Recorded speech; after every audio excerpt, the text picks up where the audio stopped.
স্বাধীনতা দিবসের দিন ফ্ল্যাগ হাতে লাড্ডু রেডি, সাথে আমিও যাচ্ছি লাড্ডু স্কুল ঋষি অরবিন্দ পাঠভবন। সেখানে গিয়ে দেখি সব বাচ্চাদেরকে সুন্দর করে একে একে স্তরে স্তরে লাইনে সাজানো হয়েছে, পতাকা উত্তোলন হলো।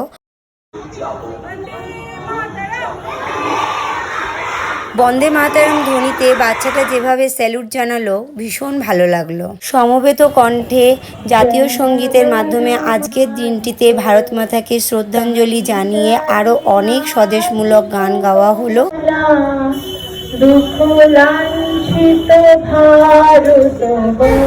আজকে এই বিশেষ দিনটির শেষ পর্যায়ে এসে বাচ্চাদেরকে স্কুল থেকে একটা করে ব্যাজ আর একটা লাড্ডু দিয়ে আমাদের হাতে তুলে দিল। তারপরে আমরা বাচ্চাদেরকে নিয়ে কতগুলো ছবি ক্যাপচার করে নিলাম। এই সুন্দর মুহূর্তটা যাতে আমাদের স্মৃতিপটে ধরে রাখতে